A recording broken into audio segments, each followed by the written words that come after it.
Hello YouTube, this is ChardarYuGiOh, and today I just want to talk about the fourth part of my getting organized section, which has to deal with these white collector's boxes, which I showed in the first video.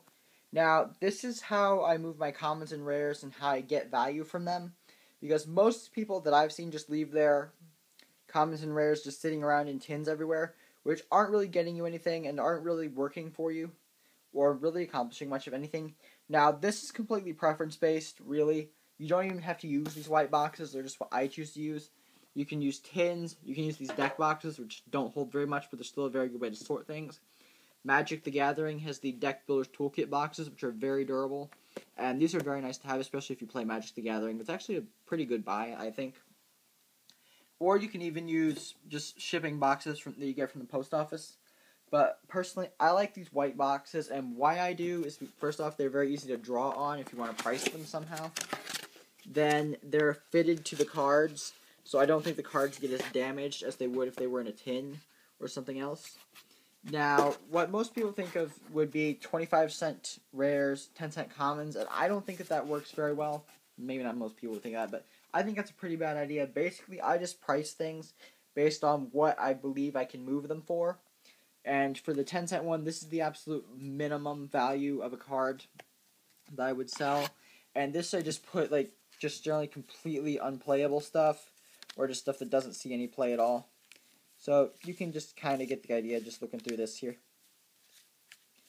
And basically, this just helps me get some kind of value for any card I have.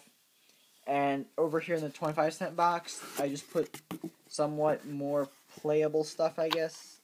Just like, hang on a moment. You can kind of see Magic Jammer's not really playable, or damage stuff, or just, you kind of get the idea here. And a lot of you would probably put some of this stuff in the dollar binder, and maybe I should too. But generally, I just put stuff in here based on what I think I can move it for. So you can sort it out however you want. You can put whatever you want in your dollar binder, or your 10 cents, or your 25-cent boxes. That's completely up to you.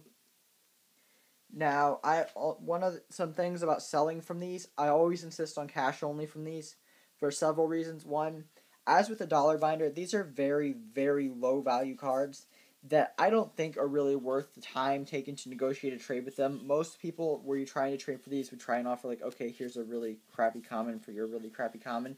And that's not what you want, because if you just get more crappy commons, that's not really going to help you accomplish anything. So by insisting on cash only, you can ensure that you get something of value for it.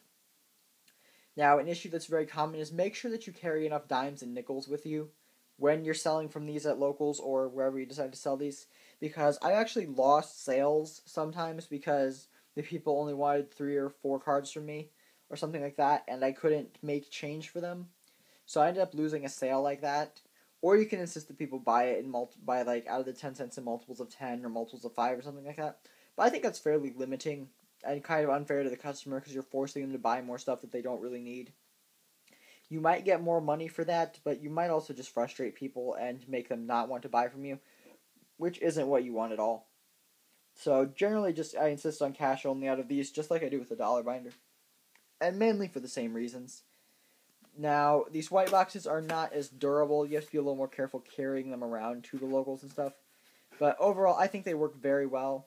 Now, they are an additional expense versus something like a tin or a box that you can get for free, or something that you already have. So if you don't want to lose any money on the boxes, just don't buy the boxes. Buy something cheaper, or don't buy anything at all. That's completely fine. I think the white boxes are a worthwhile investment. They cost they're $1 a piece at one of the city locals that I go to. But other than that, I think that's everything. If you sell commons and rares out of these, just let me know how it works for you. And the main purpose of selling these is just to, like I said, get some value from these. And if you're worried that people won't buy from you at all, generally most people have a little bit of change in their wallet or something they're not really going to value. And you can just funnel all of the loose change or loose dollar bills or whatever people have on them. Just funnel all of that at your locals to you. And I'm not going to say that I get a ton of money from these, or that I really get more than $10 at a time just from these boxes. But by supplementing it from the dollar binder and other sales that you can make quite a bit of money. And this is just something just to get you a little extra pocket change and swap out some of your probably massive piles of commons just for some value. And Also, you are not going to move all of this stuff. That's just a completely unrealistic goal to think of.